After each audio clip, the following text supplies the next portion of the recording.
কোন একদিন এদেশের আকাশে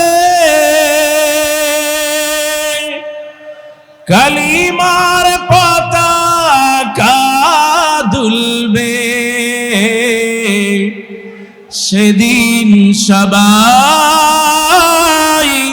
খোদাই বিধান পে দুঃখ বেদনা ভুলবে, ঠিক না?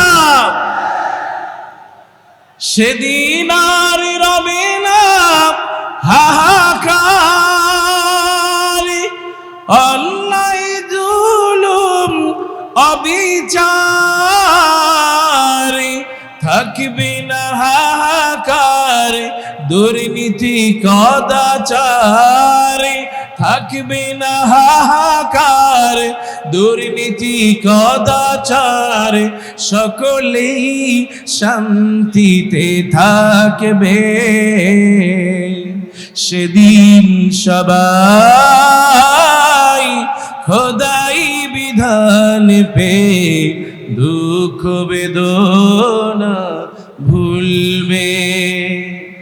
একাকিনী রমণী নির্জন পথে যাবে, কোনো জন কটু কথা কবে না, কোনো জন পথে ঘাটে সম্পদের মোহে খুনার রাহা জানি হবে না, খোদার আইন ছাড়া অন্য কিছু দিয়ার, কোরআনের আইন ছাড়া অন্য কিছু দিয়ার, মানুষের মুক্তি না মিলবে, সেদিন সবাই খোদাই বিধান পে দুঃখ বেদনা ভুলবে। কোন একদিন এই পেকুয়াতে কালিমার পতাকা দুলবে,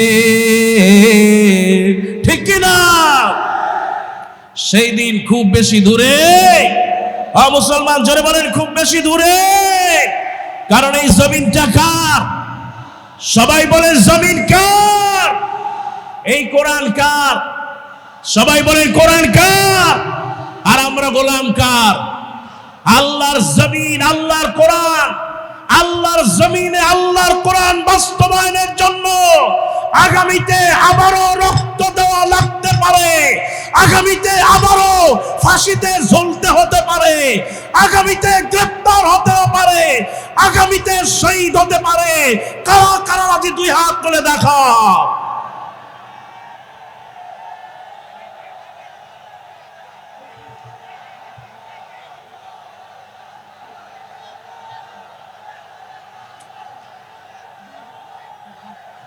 আল্লাহ তুমি কবুল করো বলে আমিন। আল্লাহ তুমি এই পেকুয়া ময়দানকে কবুল করো বলে আমিন। কারণ এই ময়দান শুধুমাত্র কোরআনের ময়দান, কথা কোন ঠিক কিনা? এই পেকুয়ার ময়দান মিজানুর রহমান আজহারীর ময়দান, ঠিক কিনা? আজকে আপনারা শুধু লক্ষ লক্ষ জনতা এখানে নয়, গোটা পৃথিবীর চোখ যেন আজকের পেকুয়ার ময়দানে, কথা কোন ঠিক কিনা? কাজী আমরা এই মাহফিলে আসতে পেরে খুশি নাকি বেজার? মুসলমান সবাই বলেন খুশি না বেজার? কিন্তু এক শ্রেণীর মানুষ তারা ঠিকই বেজার, কথা কন। আজকে তারা বেজার হয়েছে এই কারণে, মিজানুর রহমান আজহারী এত লক্ষ লক্ষ লোক আসে কেন? যদি ক্ষমতা হারায় ফেলি, ঠিকই তারা পালিয়েছে, আর মিজানুর রহমান আজহারী বীরের বেশে বাংলাদেশে ঢুকেছে, ঠিক কিনা? কাজেই ক্ষমতার মালিক কে? মুসলমান জোরে বলো, ক্ষমতার মালিক কে? যারা চিন্তা করেছিল তাদের ক্ষমতা হারানো লাগবে, আজকে তারা এই বাংলাদেশ থেকে পালিয়েছে, ঠিক কিনা? মুসলমান জোরে কাও ঠিক কিনা? কাজে আমরা আল্লাহ ছাড়া কাউকে মুসলমান ভয় করতে পারে? আরো আসতে বলেন পারে? আমি বিশ্বাস করি আজকে যারা আপনারা আছেন, আজকে আপনারা যারা আছেন, আমার মিজানুর রহমান আজহারি ভাই তিনি বাংলাদেশের একটা সম্পদ, ঠিক কিনা?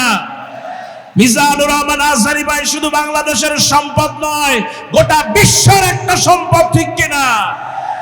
কারণ তিনি শুধু মালয়েশিয়ার সম্পদ না, তিনি লন্ডন, ইউরোপ, আমেরিকায় গোটা বিশ্বের ইসলামী স্কলারদের সাথে যিনি ওঠা বসা করেন, তিনি হচ্ছে আমাদের কলিজার মুফাসসির মিজানুর রহমান আজহারি, ঠিক কিনা? কাজী আজকের এই প্রথম মাহফিল বাংলাদেশে, আজকে গোটা বিশ্বের চোখগুলো যেরকম এখানে, ঠিক আমরা দোয়া করি আজকের মাহফিলটা যেন আগামীর পথ চলায়, ইসলামী আন্দোলনের পথ চলায়, কোরআনের আইন প্রতিষ্ঠার পথ চলায় একটা মাইল ফলক হয়ে থাকবে, কথা কও ঠিক কিনা? আমার ভাইরা, কোরআনের মাহফিল বন্ধ করার অনেক ষড়যন্ত্র অতীতে হয়েছে, বর্তমানেও আছে, আগামীতেও হবে, কতক্ষণ। কিন্তু কোরআনের মাহফিল বন্ধ করা যাবে, আর কোরআনকে যারা ভালোবাসে তাদেরকেও নিভায় দেওয়া যাবে। আমার আল্লাহ রাব্বুল আলামিন বলেন, ইয়া আইয়ুহাল্লাযীনা আমানু হাল আদুল্লুকুম আলা তিজারাত। আল্লাহ পাক বলেন, ও দুনিয়ার মানুষেরা, হাল আদুল্লুকুম আলা তিজারাত, আমি কি তোমাদেরকে একটা ব্যবসার কথা বলবো না, যে ব্যবসাটা যদি করতে পারো তুনজিকুম মিন আযাবিন আলীম, ওই জাহান্নামের কঠিন আযাব থেকে বাঁচায় দিবেন কে? আল্লাহ পাক বলেন, ব্যবসা যদি করতে হয় তিনটা পুঁজি লাগবে। যেরকম কয়টা? তিনটা পুঁজি যদি আপনার থাকে, এক নম্বর পুঁজি হলো তুমিনুনা বিল্লাহ, ঈমান আনতে হবে আল্লাহর উপরে। দুই নম্বর পুঁজি হলো তুমিনুনা বিল্লাহি ওয়া রাসূলিহি, আর ঈমান আনতে হবে রাসূলের উপরে। আর তিন নম্বর পুঁজি হলো আল্লাহ রাব্বুল আলামিন বলেন, ওয়া তুজাহিদুনা ফি সাবিলিল্লাহ, আল্লাহর রাস্তায় মাল দিয়ে, জীবন দিয়ে সংগ্রাম করবে, কথা কও ঠিক কিনা? আমার ভাইয়ারা, এই পৃথিবীর যত সমস্যা, সব সমস্যাগুলো তিন ধরনের সমস্যা। বিজ্ঞানীদের দৃষ্টিতে মানুষের মূল সমস্যা হলো তিনটা। এক নম্বর হলো ল্যান্ড, ভূমি জমি জমা নিয়ে সমস্যা। দুই নম্বরে লেডিস, নারী, এই মহিলাদেরকে নিয়ে সমস্যা আছে না নাই? আরো আসতে বলেন, আছে না নাই? এই মহিলাদের কারণে গত 16টা বছর আমার বাংলাদেশে জুলুম আর নির্যাতন চলেছে, কতক্ষণ ঠিক কিনা? এক নম্বর সমস্যা ল্যান্ড, দুই নম্বর সমস্যা লেডিস, তিন নম্বরে সমস্যা হলো লিডারশিপ। এই সমস্যা থেকে যদি বাঁচতে হয়, আমার আল্লাহ রাব্বুল আলামিন বলেন তিনটি আমল করবা। এক নম্বর হলো ঈমান আনতে হবে আল্লাহর উপরে। আর যারা ঈমান আনবে, যারা বলে নিয়েছে লা ইলাহা ইল্লাল্লাহু মুহাম্মাদুর রাসূলুল্লাহ সাল্লাল্লাহু, এক নম্বর হলো আল্লাহর প্রতি ঈমান। আর আল্লাহর প্রতি যারা ঈমান আনবে তাদের পরিণতি বেলালের মতো হতে পারে। আর এই যে বেলালকে মরুভূমির ভিতরে চিৎ করায়া বুকের উপরে পাথর চাপা দিয়ে বলেছে, বেলাল, ও বেলাল কেমন লাগে? আর এই বেলালের বুকের উপরে পাথর চাপা, রক্তগুলো বেবে মরুভূমির বালু ভিজে যায়, কিন্তু জালেম বেঈমানদের অন্তরটা ভেজে না। এই সেই বেলাল হারে কালেমা গ্রহণের কারণে, ইসলাম কবুল করার কারণে হযরত বেলালকে দিনের পরে দিন মরুভূমির ভিতরে নির্যাতন করা হয়েছে। আমার আল্লাহ পাক বলেন, অবশ্যই তোমাদের আমি পরীক্ষা করব, যদি তোমরা ঈমান আনো, যদি তোমরা ঈমানদার হও তোমাদের পরীক্ষা করব। আজ আমার এই বাংলাদেশে মুমিনদের উপরে, আলেমদের উপরে পরীক্ষা আছে না না? আজ বাংলাদেশে যেই দলটা বছর নির্যাতন করেছে, জুলুম করেছে, কিন্তু জমিন থেকে মুছতে পারে? আমার ভাইয়ারা, ঈমান এত তাজা, আর ঈমান যদি মজবুত থাকে, আমার আল্লাহ পাক বলেন, ইন্নাল্লাযীনা আমানু ওয়া আমিলুস সালিহাতি কানাত লাহুম জান্নাতুল ফিরদাউসি নুজুলা। একটু জোরে বলেন সুবহানাল্লাহ। ঈমান যার অন্তরে থাকবে, বিপদ আসবে। ঈমান যার অন্তরে থাকবে, মুসিবত আসবে। ঈমান যার অন্তরে থাকবে, জেলখানায় যাওয়া লাগবে।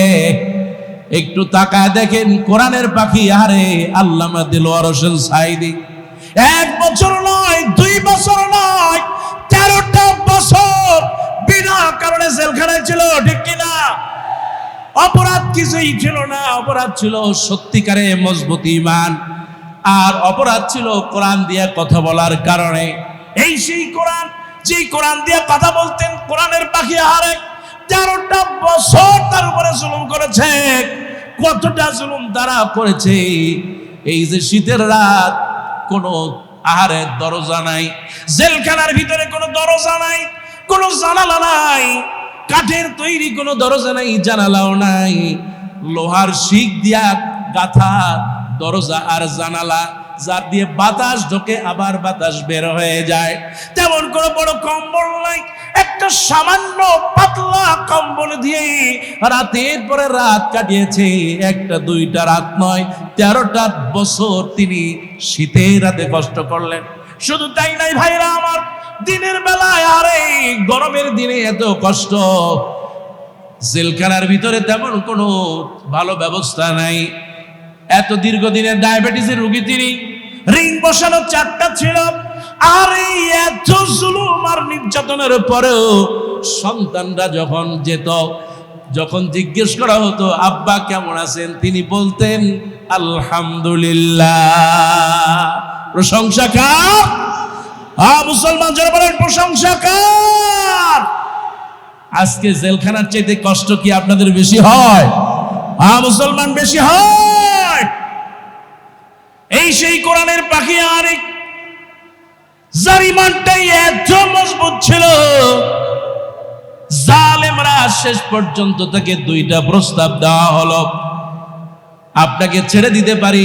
প্রস্তাবনা হলো 2টা। 1 নাম্বার হলো, আপনাকে যখন ছেড়ে দিব, আপনি ইসলামী আন্দোলন জামাত ইসলামী করতে পারবেন না। 2 নম্বর প্রস্তাব দেওয়া হলো, আপনি কোরআনের ময়দানে কোরআন দিয়ে তাফসীর করতে পারবেন না। কোরআনের পাখি জেলখানায় বসে তিনি হুঙ্কার ছাড়লেন, আমি যতদিন বাঁচবো জেলখানায় থাকি আর বাইরে থাকি, জামাত ইসলাম থেকে 1 চুল পরিমাণ সরে যাব না। ঠিক কিনা? একজন আদর্শ সংগঠক ছিলেন কোরআনের পাখি আল্লামা সাঈদী, ঠিক কিনা? জীবনে এত মাহফিল করেছেন, কিন্তু কোনদিন আনুগত্যের বাইরে যায়। ইনি হচ্ছেন কোরআনের পাখি। সুবহানাল্লাহ। 1 নম্বর প্রস্তাব সংগঠনকে ছেড়ে দেওয়া, তিনি ডিনাই করে দিলেন। 2 নম্বর প্রস্তাব দেওয়া হলো, কোরআনের ময়দানে তাফসীর করা যাবে না, লক্ষ লক্ষ জনতা হয়, তাফসীর করতে পারবেন না। কোরআনের পাখি তিনি বললেন, এই কোরআন দিয়ে আমার জীবনটাকে গঠন করে নিয়েছি, আমি কোরআনটাকে সংগঠন গঠন করে দিয়েছি। সংগঠনের প্রথম রিপোর্ট রাখতে হয়, তার প্রথম হলো কোরআন তেলাওয়াত করা। কতক্ষণ ঠিক কিনা? যেই কোরআন আমি আমার গোটা জীবন তাফসীর করে এসেছি, আমি যদি একদিনও বাঁচি, ময়দানে যদি যেতে পারি, এই কোরআন ছাড়া আমি বাঁচতে পারবো না। কতক্ষণ ঠিক কিনা? এই জালেমরা যখন দেখলো না তাকে কাজ হবে না, তাকে যখন কাজ হলো না, তারা মিথ্যা নাটক সাজায়া তারপরে পিজি হাসপাতালে নিয়ে একটা সুস্থ মানুষকে অসুস্থ বানায় দিয়েছে। ঠিক কিনা? একটা সুস্থ মানুষকে অসুস্থ বানালেন। আর আপনি একটু চিন্তা করেন, কেউ যদি স্ট্রোক করেন, সে তো বসে থাকতে পারে না, হাঁটতে পারে না, এমনকি চাঁদের মধ্যে একটা হাসি দিয়া প্রমাণ করলেন কোরআনের পাখি সুস্থ, তাকে পরিকল্পিতভাবে হত্যা করা হয়েছে, ঠিক কিনা?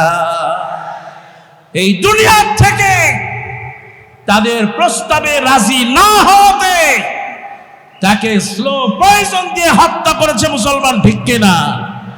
এই জমিন আল্লাহর, এই কোরআন আল্লাহর।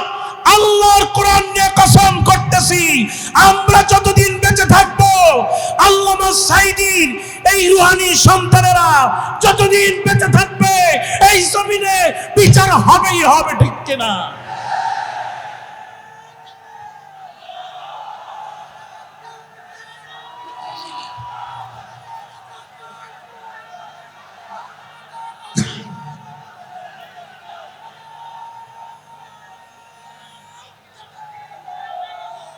আমি মাননীয় ইউনূস সাহেবকে বলতে চাই, ডক্টর ইউনূস সাহেব, আপনি নিজেও কোরআনের পাখির ওয়াজ শুনতেন, কতক্ষণ, ঠিক কিনা?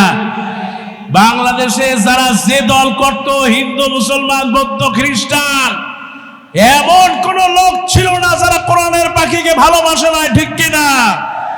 কোরআনের পাখিকে যারা ভালোবেসেছে, আজ গোটা বাংলাদেশে দাবি উঠেছে আল্লামা সাঈদীর হত্যাকারীর বিচার করতে হবে, ঠিক কিনা?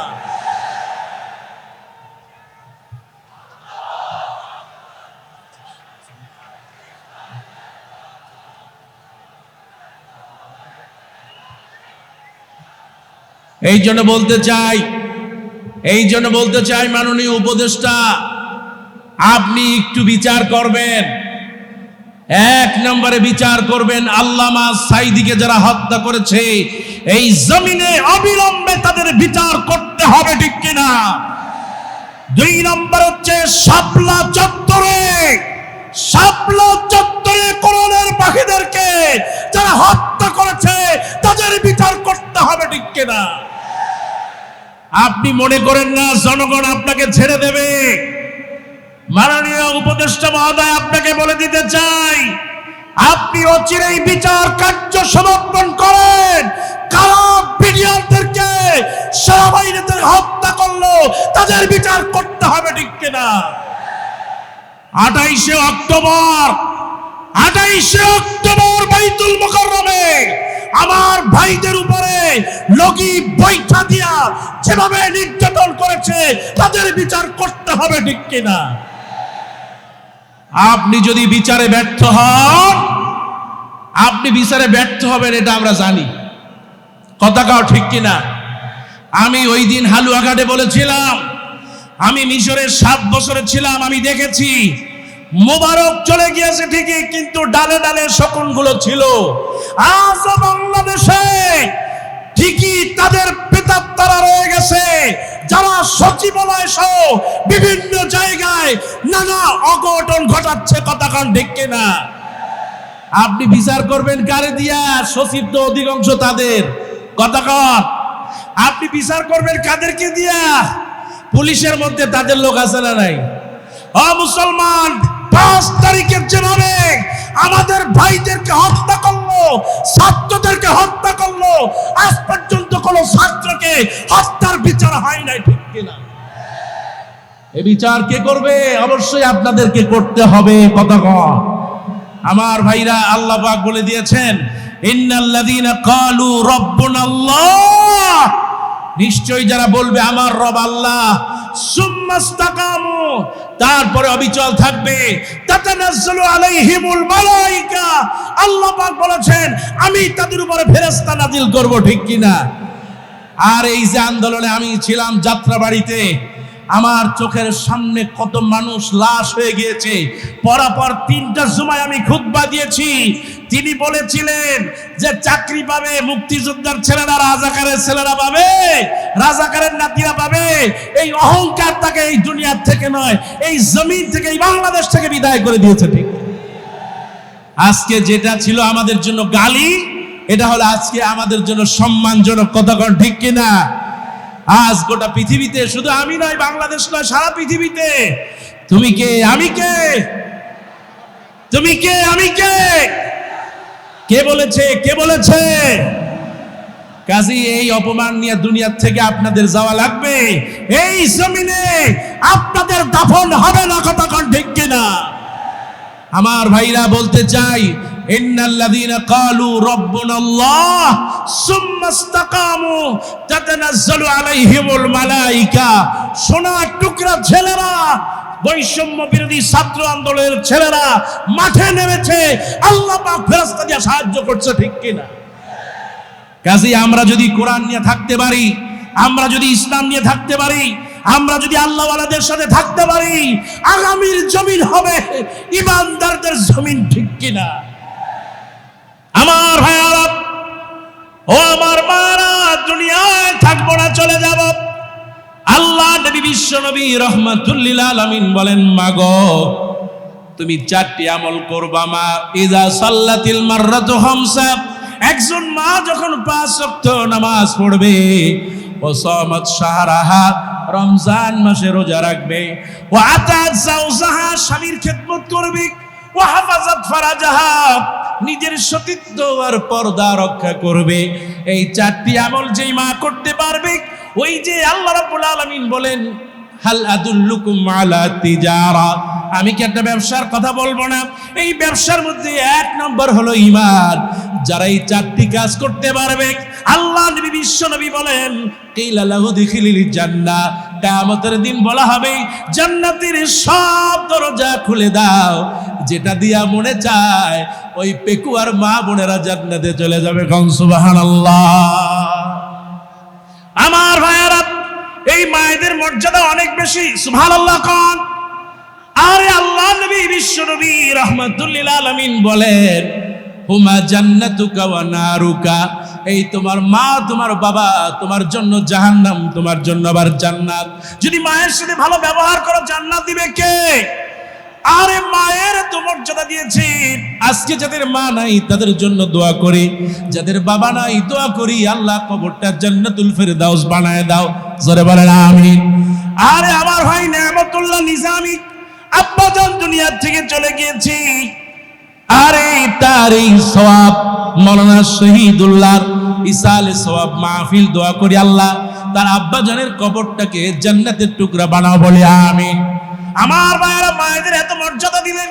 আল্লাহ নবীর স্ত্রী আম্মা জান আয়েশা রাদিয়াল্লাহু তাআলা বর্ণনা করেন, আমি ঘরের ভিতরে ছিলাম, একজন মহিলা বাড়ির সামনে এসে সালাম দিলেন, আসসালামু আলাইকা রাসূলুল্লাহ, আসসালামু আলাইকা হাবিবাল্লাহ। ঘরের ভিতরে আম্মা জান বলেন, আমি আর নবী ঘরের ভিতরে ছিলাম, দরজাটা খুললাম, দরজা খোলার পর আমি দেখতে পেলাম 2জন বাচ্চা, তার মা 2টা বাচ্চা নিয়ে মা দরজার সামনে হাজির। আম্মা জান আয়েশা বলেন, দরজার সামনে হাজির, বাচ্চা 2টাকে কাছে পেলাম, মা রে ক্ষুধা লেগেছে, কি খাওয়াবো? তেমন কিছু নাই, 3টা খেজুর দিলাম। আল্লাহ নবী বিশ্ব নবীর স্ত্রী আম্মা জান আয়েশা বলেন, 3টা খেজুর দিলাম।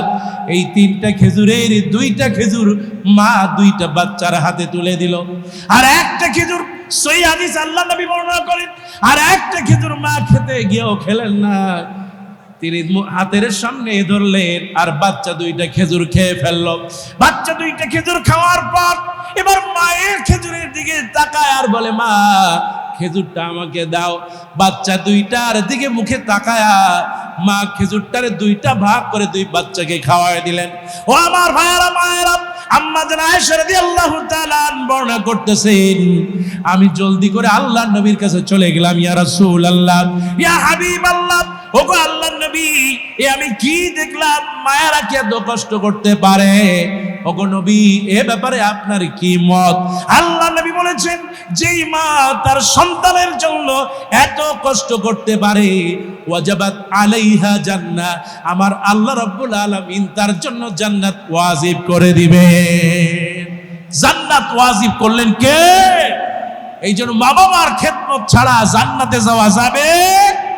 আমার ভাইরা, যেই সূরা সব থেকে বললাম, 1 নম্বর হচ্ছে 1 নম্বর মজবুত ঈমান, 2 নম্বর রাসূলের মহব্বত, 3 নম্বর হচ্ছে আল্লাহর রাস্তায় আল্লাহর জন্য নিজের জীবনকে বিলিয়ে দেওয়া। আল্লাহ পাক আমাদের সবাইকে এই 3টি আমল করার তৌফিক দিন, জোরে বলেন আমিন। আজকে এই যে লাখো জনতা আজকে হাজারো মিডিয়ার ভাইরা, আমরা এই যে মিডিয়া, এদের ভূমিকা আছে না নাই? বৈষম্য বিরোধী ছাত্র আন্দোলনে কোন টিভি চ্যানেল কথা বলে নাই, কথা বলেন ঠিক কিনা? বৈষম্য বিরোধী ছাত্র আন্দোলনে কোন সরকারি মিডিয়া কথা বলে নাই, পত্রিকা কথা বলে নাই। অনেক পত্রিকা ছিল, প্রথম আলোর মতো পত্রিকা, তারা ছাত্রদের বিরোধিতা করেছে, ঠিক কিনা? মুসলমান জনে কাও ঠিক কিনা?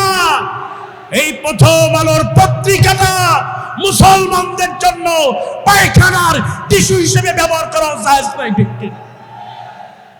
আমার দেশ পত্রিকা পড়বেন, নয়া দিগন্ত পত্রিকা পড়বেন, আরো যত পত্রিকা আছে এগুলো পড়বেন। আর ভারতীয় এই পত্রিকা প্রথম আলো সহ যা আছে সবাইকে বয়কট করতে হবে। কতক্ষণ আগামীতে এই বাংলাদেশ যাতে কোরআনের বাংলাদেশ হয়, আগামীতে এই বাংলাদেশ যেন সাম্য, ভ্রাতৃত্ববোধ, মানবিক মূল্যবোধ প্রতিষ্ঠা হয়, আইনের সুবিচার প্রতিষ্ঠা হয়, আগামীতে যেন এই বাংলাদেশে প্রত্যেকটা নাগরিক যেন তার অধিকার ফিরে পায়।